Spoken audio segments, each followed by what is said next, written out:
साथियों, आज हम किला जफरगढ़ में जो वायलेंस हुई थी इनके साथ, उस मामले में हम लोगों ने वहाँ पे आवाज़ उठाई थी और आज इन लोगों ने अपनी लिखित शिकायत लेके और एसपी साहब, जो जींद के एसपी साहब हैं, उनसे मिले हैं।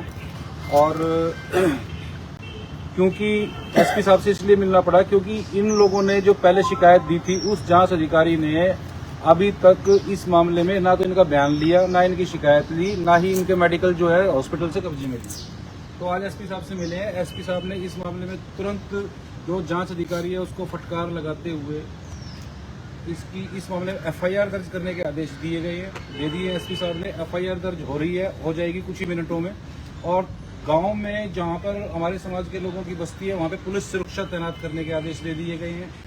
और इस मामले में इमीडिएट एक्शन के ऑर्डर एसपी साहब से किए गए हैं। और एसपी साहब से जो मुलाकात हुई है उस मामले में हम सेटिस्फाई है, संतुष्ट हैं।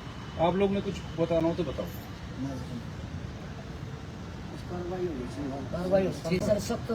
गिरफ्तारी जल्दी से जल्दी होनी चाहिए और इस मामले में हम पुलिस के एक्शन का वेट भी करेंगे और हम चाहेंगे कि एसपी साहब इस मामले में जल्दी से जल्दी आरोपियों की गिरफ्तारी कराएं, क्योंकि इनकी गली में घुस के तेज रफ्तार से मोटरसाइकिल चलाई गई है और बच्चे की जान जाते जाते बची है। जब उनको रोकने की कोशिश की तो उनको जाति सूचक गालियां बकी गई हैं, मारपीट की गई है और इस साथी के मुंह पे बियर की बोतल मार के इसको घायल किया गया है। एक औरत के सिर में जो है ईंट मार के उसको घायल किया गया है, वो अभी भी जिंदगी और मौत की उससे गुजर रही है।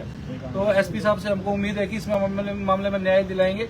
अगर उनकी जल्दी गिरफ्तारी नहीं होती है तो फिर ग्रामीण अपना और जो भी इनका फैसला होगा वो फैसला लेंगे। पूरे देश के अंदर जहां कहीं भी बहुजन समाज पर एट्रोसिटीज होती है, उस एट्रोसिटीज पर अगर वो व्यक्ति, वो परिवार मेरे पास तक पहुंच जाता है, जिन केसेज में मेरे फोन के जाने के बाद एक्शन हुआ, उस पर रेप केस तक है, कुल्हाड़ी से काटे हुए हमारे समाज के, बहुजन समाज के लोगों को काटा गया, उन पर कार्रवाई कराने का काम किया। ऐसे सैकड़ों मनुवादियों को जेल भिजवा चुका हूं जो मेरे समाज पे, मेरी बहन बेटियों पर अत्याचार करते हैं। मेरे फिल्म प्रोडक्शन हाउस के अंदर अगर कोई आदमी इलेक्ट्रॉनिक मीडिया के अंदर जाना चाहता है या फिल्म लाइन में जाना चाहता है, उसको फ्री ऑफ कॉस्ट ट्रेनिंग में दे रहा हूं और देता रहूंगा। धर्म पढ़ाएंगे आपको, रामायण, महाभारत, गीता, बाइबल और कुरान। दोस्तों, आपको पढ़ना होगा भारत का संविधान। 1984 में काशीराम साहब को ज्वाइन किया मैंने और उस टाइम में 9th क्लास में पढ़ता था। उनके उस रास्ते पे काम करता हूँ।